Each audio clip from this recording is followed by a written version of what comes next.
You're listening to Potty Mouth Radio, the home of movies, music, television, and comedy. The following podcast contains spoilers and rude words. We watched a thing. We watched a thing.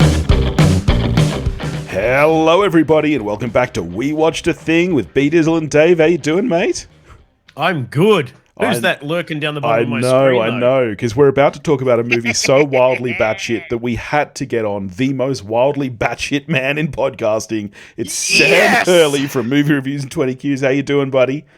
I was doing good. I was actually gonna take over your show. I was gonna just start rebelling and see what the fuck happened. And then you started talking. I was like, I'm too efficient.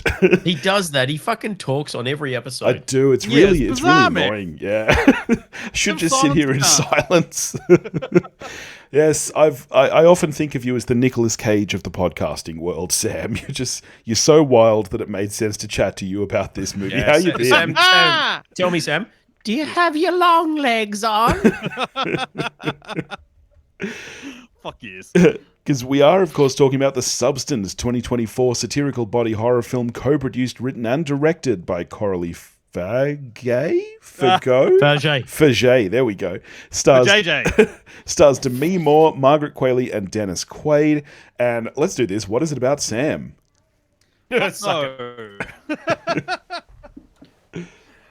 Okay, so a aging Demi Moore has basically been fired from a job in an unemphatic, like a pretty horrible way, and she gets told about the substance through a guy slipping USB in her pocket, and then finds out that the substance is a way for you to replicate yourself as a much younger, hotter version of yourself that can only live for a week before you have to take over being the main persona again for a week. So she alternates between this young hot fucking person and then, let's face it, Demi Moore. older hot Demi Moore. Exactly. And then throughout the film, it's like, if you've ever wanted to analyze the anal end of a lot of different anals, this is the movie for you. That's all I can say. Yeah, this is a truly wild movie. Noosk was going to come see this movie with me, actually. She saw the trailer at the cinemas and she was like, oh, yeah, that looks... getting divorced. She was like, yeah, that looks really interesting. And so it's like, okay, let's go see it. Then I looked up the... Then I had, just out of curiosity, because she doesn't do well with gore at all, I was like, okay, I'll do the right thing. The trailer doesn't really show much. I'll look up the parents' guide on IMDb. And I the parent guide to Kahu and said you should go see this. You're even looking at a guy that hates horror films. Yeah. I was like, here you go. And I sent her just what it says under frightening and intense scenes, which is spoiler free, not any of what it actually lists under everything, which just says one of the goriest movies ever made, extremely high detail, not for anyone with a weak stomach. Most of the film is pretty intense, but the final 15 to 20 minutes is extremely nauseating and anxiety inducing. So she didn't come to see it with me. But actually, you just touched on something, Dave, and I agree with you. Maybe it's just that we're horror people, we're used to body horror and stuff. I actually didn't find most of the film all that gory. Hey, before we get on to Dave, can we please just it's boiling beside me, man. You said Noosk was going to come, but you fucking came. I sure did. I mean, one thing I'll say is that there is a fuck ton of nudity in this film. Yeah, look, Coralie deliberately in the production of this film turns the lens back on the audience and says, yes, I am talking about the objectification of women and etc. So here is 20 minutes of nude Margaret Qualley. Even while you are appreciating what I'm doing, you're still perving on the screen. Yes, 100%. This is a movie of pure excess. This is excess in every facet of filmmaking. And you're absolutely right. The nudity is there to purposefully make you feel like a sleaze, because that's what the movie's about. There is a heroic amount of nudity from our two leads, and I mean, kind of jumping the gun a bit, but fucking hell, they're both great. But Demi Moore, this is the best shit she's done in about 30 years. This is one of the bravest performances by an actress I can remember ever seeing. Oh, hell yes. Yeah. I mean, I don't think so because of the genre, but do either of you guys think that there is any chance of any kind of Oscar buzz for any category? Because the Oscars are shit.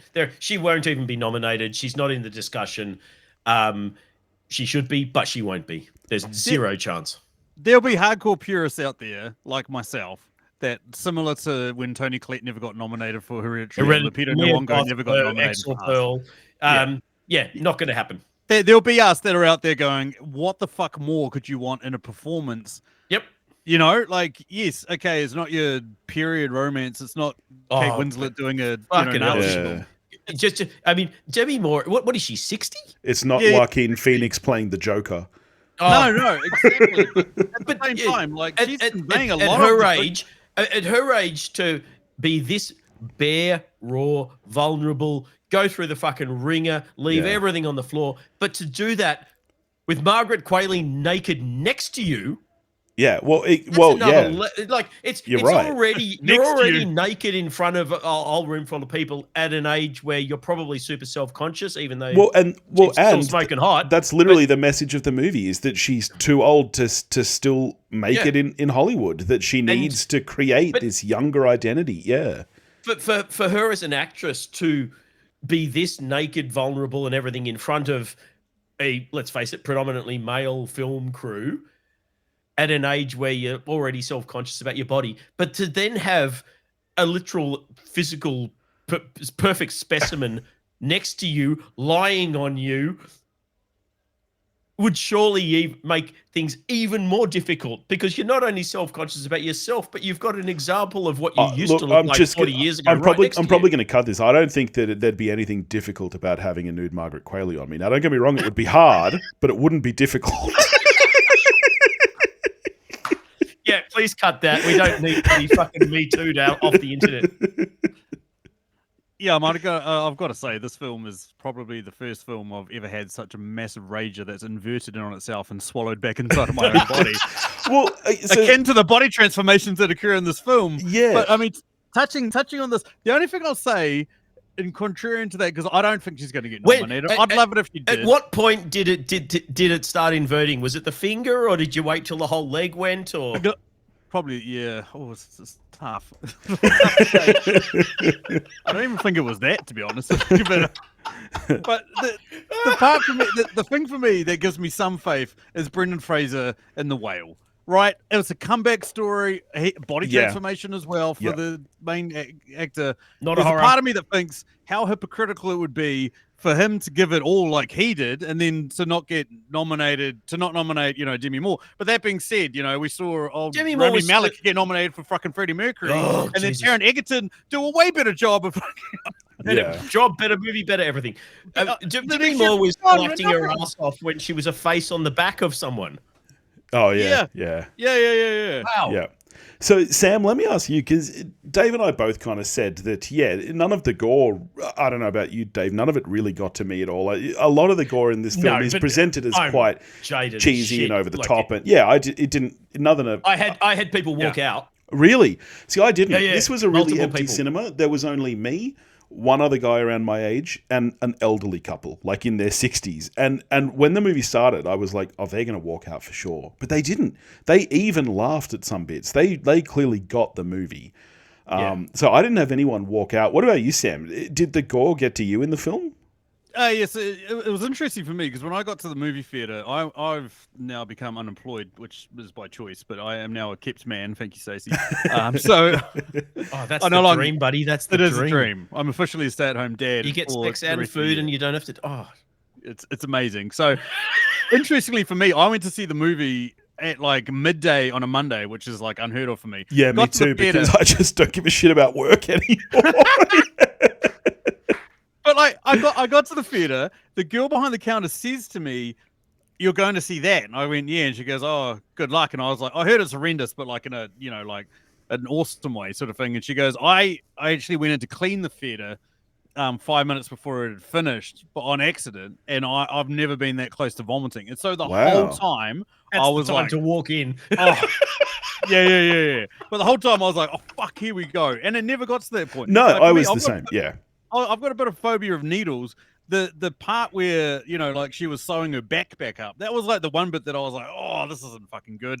But the rest of the time, absolutely fine. By the time you get to that last act where shit goes completely bonkers, yeah, I was so jaded by that. Anyone who's watched any sort of horror, that is not off-putting. It's almost comedic levels. Yeah, it's cheese. It's full cheese effects. by that point. It reminded me of Brian Usner's film Society from, I think it was about 1989 or something, where the practical effects just go completely off the chart in the final act, and you're just sort of there.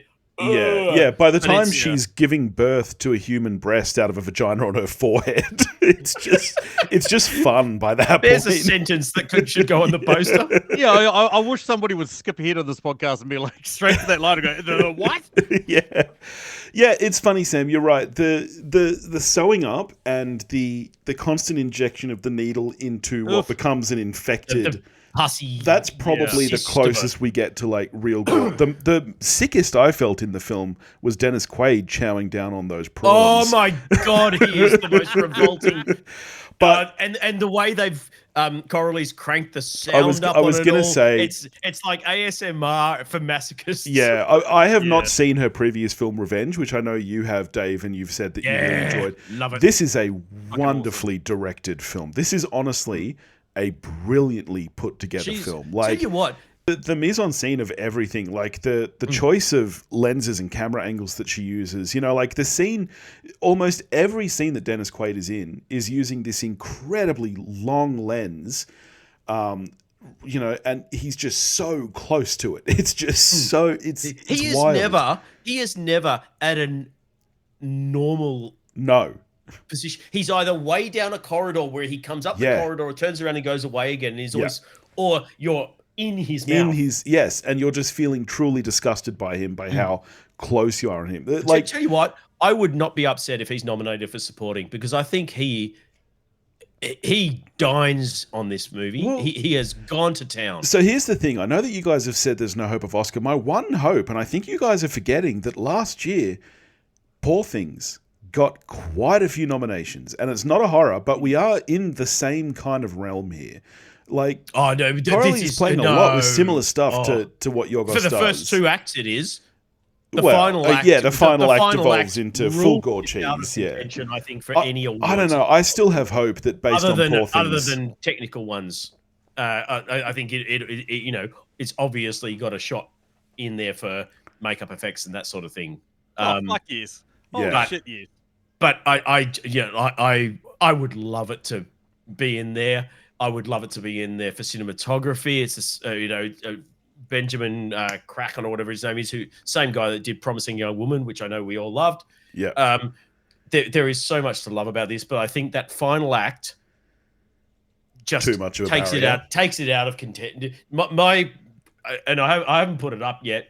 I don't think, but my one-line review of this is mid-1980s Cronenberg gets the gig to direct Death Becomes Her as a Black Mirror episode. Yeah. See, that's my encapsulation of this film. For me, this is the movie that Cronenberg wishes he still had in him.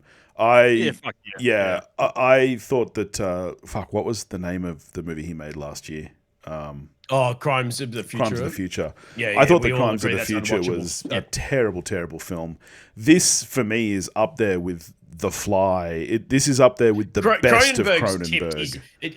We all love 80s, 70s, 80s body horror Cronenberg. We all love serious filmmaker, Eastern Promises, etc. Cronenberg, History of Violence. He's gone off a cliff with Crimes of the Future. What was it's all about Brandon now. David's yesterday's news. Brandon Cronenberg's fucking great. He's got Possessor, and he's got Infinity Pool, which I think that was him. That I fucking loved that. Yeah. But yeah, David Cronenberg, I think just retire. If Crimes of the Future is where you're at now, we don't need you anymore. We have a new Cronenberg. Jog on, old man. I want to call it, because we've kind of been all over the shop. I do want to make specific mention of how great I thought the opening of this film was, where you've got the egg, which at the time means nothing, but is obviously that's the science, that's the division, that's the finding the new thing, and you go straight to this amazing like shot of the creation the of a bird's Hollywood eye view. star, Yeah. and then the life of it's like the life, it's her career told just looking at the star on the Walk of Fame, which I just thought it was amazing. No, I agree, and again, it's brilliantly shot. It's a really long lens, so everything is very tight and close. And when people walk over the star, they're practically filling the whole frame. And you know, when people spill stuff on it and wipe it up, you can literally and then we've got see the spilt hamburger, which mirrors Demi Moore's face, just holding at the end. I agree. I thought, and then being swept up by the street sweeper as if she'd never been. I mean, there's narratively these little visual touches. When you look at it as a whole, are just genius. There is so much foreshadowing and so much like symbolism in this movie, which is unfortunately, like for most people, they won't give this a chance due to the level of gore. But no, they're just going to remember. I'm not a monster. The fucking elephant man. No, I'm with you, Sam. I can't wait to watch it again because I feel like there would be so much foreshadowing and stuff. And my one critique of the film is that I do think that it's a little bit long. And my biggest issue, though, is that I actually don't know where I would cut. Well, that was going to be my next question, because I didn't feel that. I was just basically loving it all our way through. Because every time I started to settle into what it was, it had fucking flipped genres on me completely. I think there's about 20 minutes to trim in the first half where we're flipping back and forth between them the first few times. I think that, just little bits here and there. And look, again, I'm not going to complain about the number of close-ups of Margaret Qualley's butt while she's doing aerobics, but some of those sequences do drag on too long. And I know that, as you said, Dave, they're there to make the point, to make you look in the mirror and feel disgusting while you're watching this. Did you think I sounded clever when I said that? Because while I was watching the film, that's not what was going through my head. But I do think that some of those earlier sequences do go for a bit long. Yeah, I think I messaged you because when I was watching it, which is cardinal sin, but it was this thing. There was 3 other people in my screening, and I don't know if any of them would really cared. But yeah, I mean, it's like it felt too long, but at the same time, it just, you're right. Like, there's nothing in there that needs to be cut. Like, the former schoolmate becomes a little bit of like a bullshit storyline, but it kind of like it still adds a lot to it. Yeah, it still adds. It's like it's when you're trying to think of subplots. I just think I call him Ned Ryerson in my head. Yeah. But even still, like, here's the thing. Like, I reckon would 100% be looking for an Oscar nomination if they just ended it with her bashing her head to death, and then her going to give that performance. And this would be another promising young woman. This could have This could have been the out of left field nominations for everything. But I think it turns into such a genre fest, and I love that it does, but sadly, it's going to be the reason why I don't think it's recognized the way it should be. You're right, though, Sam, because prior to that final act where, we get the, what's it called? The Monstro Elizasu, as the title card tells us. Prior to that, though, you're right, the body horror is a lot more grounded and dramatic. It's Demi Moore's aging. It's much more kind of the portrait of Dorian Gray than anything else up to that point. That's the obvious parallel. Yes, and then in that final third, it just goes full on fucking Cronenberg. It does. It just goes fucking insane, and it's like I feel like if you cut out that part, like it would have made the cinema going experience weaker and all that sort of shit. Like, but I still feel like you maybe could have saved it or turned it into a thing with like, her just falling apart on stage, just like collapsing in on itself like a true, without it going thing. as that's the end of it. It could very easily have ended with after she kills Demi Moore, old Demi Moore, smashing her head in. If she then just basically got to the hosting gig for New Year's Eve, started like bleeding from the nose, and then just like collapsed and died or something, it would have still been the morality tale, but it wouldn't have been the genre excess, and it would have been about 1.5 stars lower in my estimation. Well, obviously we all appreciate it. Not only do you get, what was it, Billy? Monstro Elizasu? Monstro Elizasu, yeah. But Monstro Elizasu loses an arm and then paints Yeah. the fucking studio for, I'm going to say conservatively, 5 minutes in blood. Yeah, and yeah, it is yeah. the most glorious and then shit again, I've of ever course, fucking... and then you and get then the crawling Demi Moore head.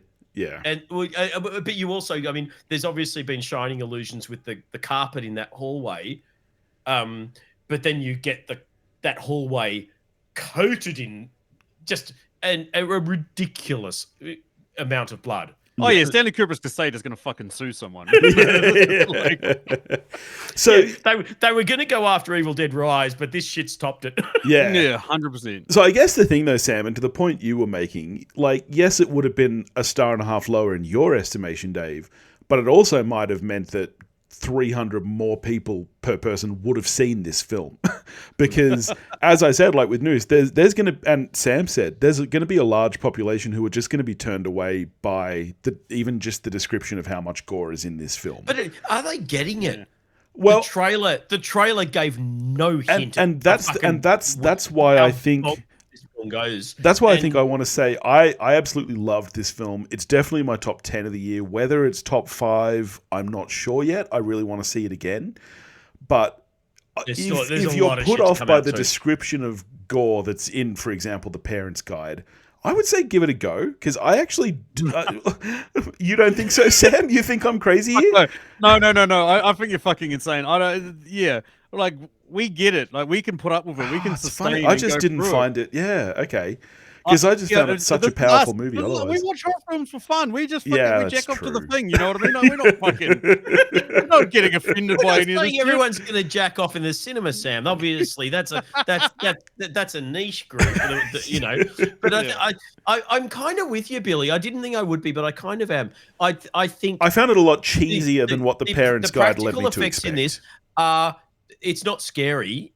It's obviously confronting, but it's confronting in an Elephant Man confronting, and I think, I think your average non-horror film goer would get to the end of this and go, "Holy shit, that's not what I expected." Yeah, but I don't know that they would hate it. I think that they might still like the film. I think the worst things in the film, like Sam said, are the needle things. But if you can push past needles, like if needles are your phobia, stay away.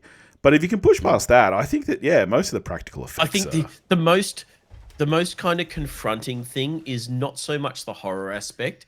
It's that kind of, and I have heard it referred to as hagsploitation. Okay. In X, where you've got Mia Goth wearing the old lady makeup, and the horror is from seeing someone that old and decrepit in states of undress and that sort of thing. And it is super confronting. And in this film, far more than in X, because Demi Moore is naked as the old lady. Yeah. That's, to me, if you can get past naked old lady Demi Moore, Monstro Elizabeth Sue, or whatever the fuck it's called, that's a fucking cakewalk. That's a walk in the park. Yeah. If you can deal with seeing right up the butt crack of a 90,000-year-old Demi Moore, the giant Elephant Man shit is nothing. Yeah. So I guess my question to both of you is: Would you say this is a horror film? If someone asked you, "What is this movie?" would you use the word horror to describe it? Yeah, yes, 100%. 100%. This is Cronenberg body horror through and through. Even without the final act, it kind of is, because you've got someone being burnt. I guess I'm learning a lot about myself here. It's the Good, the Bad, the Ugly, a Western film. What the fuck do you want? I don't know. See, to me, is it a horror or is it a romance? But no. I guess the thing to me is that body horror on its own is not necessarily the same thing as horror. Like, this movie is not designed to scare you. It's designed to make you uncomfortable. Stop listening to fucking Paul Brazulla. Not all horror is designed to scare you. Horror can have a number of... It's intended to evoke a visceral emotional reaction that can be disgust, that can be fright, that can be any, just shivers up your spine. That can be any number of things. This is not intended to be scary, but it is 100% a horror film. Yeah. Interesting. Like, nothing in The Fly is scary. See, but you'd say it's a horror. Are you on drugs? What the fuck is going on? This is a horror film. Can I have some? This is a psychological sci-fi horror. Yeah, okay. All right. Psychological sci-fi body horror. I would call it a psychological thriller. Infinity War a superhero movie? See, I would call this a psychological thriller with body horror elements. It's a superhero film. Yeah, exactly. All right, you guys have made your point, okay? What the fuck is going on? Allow us to mock you some more. All right. I shall Tell you what, I was taunt you pissed a off that second Top Gun time. movie had fucking Top Guns in it. Oh, fighter pilots all through it. I don't know what the fuck was going on. One thing I was going to say is French cinema is having a fucking heyday with body horror at the moment. Yeah. Because I don't know if you, we haven't spoken about it, Billy, but have either of you guys seen Julia Ducournau's films, Raw Yes. and Titan? Yes, Titan. Holy shit. And then you've got this. It's all really good, and it's all. I mean, French horror has always been fucking up there. Think of Martyrs, but it's really high concept. It's really well done. It's really well written. Really well produced. A couple of just cracking fucking directors in those two women. Yeah, 100%. Raw is amazing. Revenge, this director's. Yeah, I mean, I didn't include Revenge because it's not kind of body horror, but I love Revenge. Titan is like, holy shit. That was like, fucking like. It's like she watched Cronenberg's Crash and went, "Oh, someone having sex with a car. I could be dead. Yeah, I could fucking beat. Watch what I'm going to do with that concept." Like that. Does your car have a kid? No. Like I found that one way more disturbing than this. You know, like the dad. All those familiar relationships and just the concept of what I mean, autoerotica normally means something else, but in this case, yeah, I found that way more disturbing than this film. But at the same time, this was almost funny by the end. It was so over the top. It was, but even the lead up to it, like I you know, you're saying, "Ooh, it's not really scaring you." Like there were parts that scared me. Like there was legitimate, like, what the fuck is going on here? Like a sense of unease and shit like that. Like the facility that she goes to get everything from, her like descent into, you know, whatever the fuck she gets turned into, and like having her head bashed in and shit like that. There was parts that I was like, "Whoa," I'm like generally worried for one of these characters. But I love the little touches as well, like the fact that when she goes to the place to get the door doesn't open properly. Yeah, see, I 100% was like, okay, there's so much foreshadowing in this. That's just an awesome tiny little touch that just adds to the unease and the weirdness of the situation. One thing I do want to say, despite the fact that I love this, I did have some pretty big issues with the writing of it. So maybe it's just me. So can you guys explain to me? No. Whether okay, so they're repeatedly told it's not her and you are one. But they don't have a shared subconscious. But they don't have a shared consciousness. Yeah. So my point is, why does Demi Moore keep doing it? If they had a shared consciousness and she hated her actual body, but she was prepared to live with this decrepit thing 7 days a week because in a week's time she got to be young and beautiful. Okay. Well, I guess what I would ask you there is you don't think they do have a shared consciousness? Like she's sold that as a bill of goods. The ad, I get that she buys into the ad campaign. It's a better you, but you have to do, every 7 days. I would fucking do that when I was 60. And I'm almost there now. Here's what I would say is that the film never explicitly says... The minute she goes through the first week and she doesn't remember it's a different person, I would be going, fuck this shit. Why is some other person getting to live a perfect life while I pay the price? No, here's what I would say. When her finger goes. The film never explicitly tells you that they don't have a shared conscience. I actually think that they do. I would argue that they. No, I think that they very don't clearly remember what each other is doing. You don't know they that. wake up and see the hotel room trashed, or the apartment trashed, and they're like, "What the fuck?" I mean, she is surprised by the fact that Margaret Qualley has taken her job. She is surprised by everything. Margaret Qualley is surprised by everything that she does.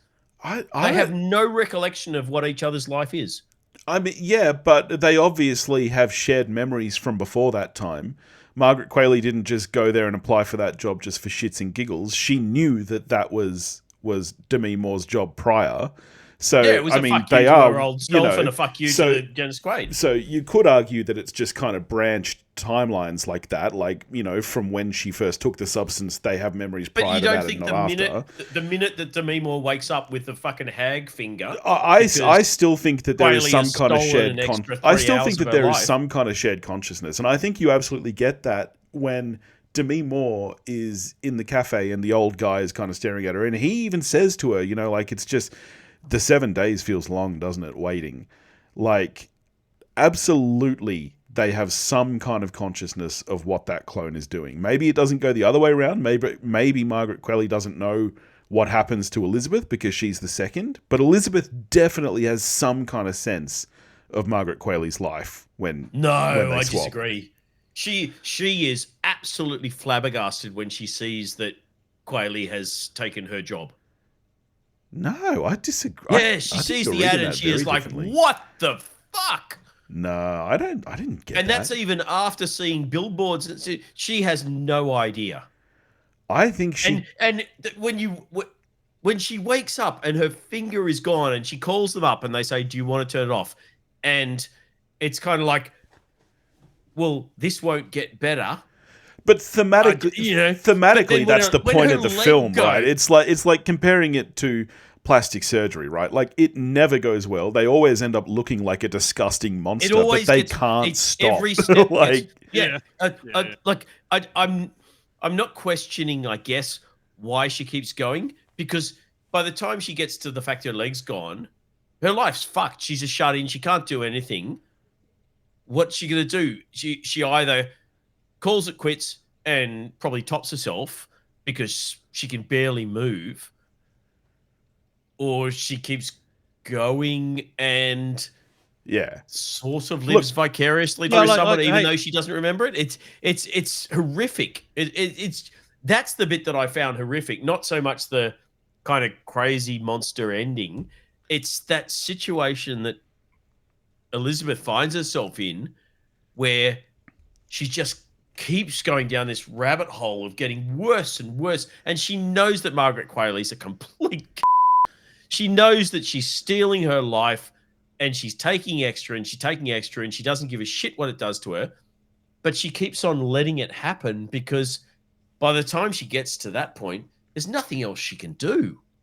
Yeah, look, I'm kind of with you guys, like I mean with both of you guys, because I feel like there's a level of like almost being a passenger on this other person's life, because we kind of get quite a very weak source argument as to why she doesn't want to end it. You know, like I was like, you could make an argument of ethics, like, you know, this is still her. Does she really want to kill herself? Does she really want to kill this version of her that's having all the success and getting to live this life and all that sort of shit? And like, yeah, I mean, arguably one of us, if we came out, we're like, oh, fuck that clown. You know, we'd be happy to murder our version of ourselves. We wouldn't give a shit. There's that aspect to it. But what I thought would have made it even maybe more of a rich film or more of an explanation is if we find out that the two of them, or that, you know, like she's done this to get revenge against Dennis Quaid. You know what I mean? Like this is what her thing is. She's going to somehow get a revenge about Dennis Quaid. She's created this, you know, clone that's going to go there, get this job, lure him into a false sense of trust. And when she's got the perfect opportunity to fucking ruin his shit, she's going to do it. I mean, arguably she ends up doing that anyway. I mean, he's like, I don't even fucking sign up for this, whatever. But like, if we had that would have made more sense. Like, I sort of feel like you're right. Like, you know, she's created this younger version of herself. We hear somebody say, oh, she won an Oscar at one point. And he goes, oh, yeah, when was that? The 1930s or something like that. You know what I mean? Like, why would doing the New Year's Eve show? Who gives a fuck about the New Year's Eve show? Yeah. You know, like, I mean, maybe that's kind of like more symbolism is like, she's created the surface level vision of herself where she's like, okay, I'm just happy with people fucking ogling my ass for 45 minutes every day. That's all I want. People staring at my ass crack. I feel like they got a camera straight at it. That's all I'm happy with. I don't want to win an Oscar. I don't want anything fucking huge for myself. I want an Oscar. Yeah, I want an Oscar. Yeah, exactly. I feel like they kind of hinted at it because you do get on both sides them waking up from a nightmare that is a memory, a twisted memory of the other persona. And I feel like that was them trying to intimate that they don't quite remember, but they are connected. So that's why they feel attached. Yeah. But I don't think that was 100% successful. I think it wasn't really clear. But it's a small knock on an otherwise pretty fucking great movie. So all in all, how are you guys scoring this then? Oh, how many erections did I get? I mean, I think I put a 4 out of 5 on Letterboxd. I really enjoyed this. Like, it was like a hell of a good time. So yeah, what does that translate to? 8 out of 10? Yeah. It's a solid 8. I could probably potentially raise it a bit more. I mean, something that we haven't talked about, and this is going to be, I'm not a fucking cinema nerd, but it is. But it's like the use of color in this film. Yeah. Fuck, it's good. Yeah. Jesus Christ, the use of like the yellows and shit, obviously. Oh yeah, her yellow coat. Yeah, the pink walls in the TV studio. It's yeah, and the reds and the oranges and the like such vivid colors. To then end it with such a like drab red and fucking blue was interesting. But anyway, solid 8 out of 10 for me. Yeah. Ditto. 8 swings out of 10. Same, and it could easily go up to a 9 on rewatch, which I am 100% gonna do. So I'm very keen to watch it again to try and work out if my niggles on the, are they aware of the other or not. Maybe that's just on me and I missed shit. So very keen to watch it again. But we're not going to have a film like this again for years to come, I would think. It's a pretty singular experience. For me, it's the Europeanness of it. Like, the Europeans don't really give a shit about using naked bodies in film. Like, no matter what the nudity of the person is, they don't give a shit because Europeans are a lot more comfortable with it. Yeah. And it's like kind of funny. It's like Americans seem to hate nudity. It's like, crazy for them. And then to see it's used as well as it is in this. And like, you're talking about Demi Moore being 60. I was there for it. And I'm still, what a cougar. Holy shit. Yeah. There's like, it's, it's insane. Like the use of it and like that shit. It's so refreshing in some ways, but yeah. I'm genuinely quite sad that it's so unlikely she's going to get recognized for this performance because I don't think she's ever going to be able to have a performance like I this still have again. hope just off the back of Poor Things that I know you say that's not a horror. I know you're saying this is. I kind of still I think that body horror is a small section of what this film is, and I think it's so much larger than that. I think that thematically there's so much going on. I think that this has thing that a lot of people chances. will take away is the final act. Yeah. All right. Well, Sam, thank you so much for joining us, mate. Can you tell everybody about movie reviews in 20 Qs and where they can find you over there? The jewel in the crown of the Potty Mouth Network. Of course. Yeah. So next time you guys feel a bulge coming out of your butt and then you go into your changing room and discover a chicken wing coming out of your stomach, you can thank me. I've probably put it there via my podcast, the Movie Reviews of 20 Qs podcast. Because people know that I love KFC, I like to randomly hide it into people's butts, and then we never actually saw the instant replay to see if it was You've there never or not. shelved a drumstick in me, buddy, and I feel left out. You honestly, your life is just poorer for having not done it, but quite the experience. But yeah, I mean, Movie Reviews 20 Qs, we're on this network. This is the only network we'd ever be on, so I mean, thanks to these guys. We've got episodes coming out every fortnight. Well, we're supposed to. I forgot to post last week's episode. But this week, fortunately for us, coincides with the McMahon documentary. So if you're, I don't know, anyone who's currently a fan of Vince McMahon, but we all know that he created the WWF/WWE. Something that he also created is him and Hulk Hogan created a little known film called No Holds Barred that came out in the 1980s. And we've just done an episode on it. Billy, my friend here, edited it, and I could only imagine him sitting there the entire time going, "What the fuck are they talking about?" Not the worst episode I've had to edit, mate. I thought you would enjoy that. There was one about a month ago where Sam messaged me saying, just cut out the half-hour conversation about whatever it is. He said, I already He said, I already edited about an hour out of it. Oh yeah, that's from the truck one. Yeah. Jeez, that that was- was. How that good Wolverine is and Deadpool Sam with me? Neill? Oh my Basic god, crime New kid. Zealand's favourite son. Well, thank you so much for joining us, Sam. If out there you're not already listening to movie reviews and 20 Qs, then go check it out. It's Sort the best show on yourselves this out. network. In the Fuck meantime, you can next week we're going to be checking out. I don't know. Are we going to do Megalopolis and My Old Ass, Dave? Hey, what now? We'll work it out, My old ass. What the fuck's my old ass? mate. I thought you'd be all over it, mate. It's Aubrey Plaza, my friend. Oh, I love her. I've gone Yes. off Oh, really? I don't know what's happened. I've gone off her. There's something Okay. about it. All right. Well, that's Yeah. coming out, and so is Megalopolis. So I guess we'll see which one we get Oh, look, to. I could do without 9 hours of past his Mate, prime. My fucking local stand- cinema is doing a Coppola. special screening that includes a live segment because apparently that's what Coppola wanted at first, that the movie would involve I love a live Driver. segment in the I theater. love the Godfather movies. I love Apocalypse Now.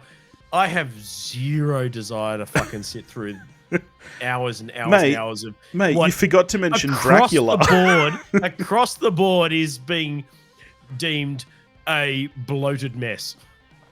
All right. Well, we'll You're not see, down with FFC? we'll see what we get to next week. Maybe it'll be No Holds Barred. But You should watch No Holds Barred. There you go. I just watched Troll 2. Let's do that. in the meantime, if you want to get in touch with us, you can do that at pottymouthradio.com. Go join the Facebook listener community where you can get in touch with us, and we'll catch you next week. Cheerio. Fuck off.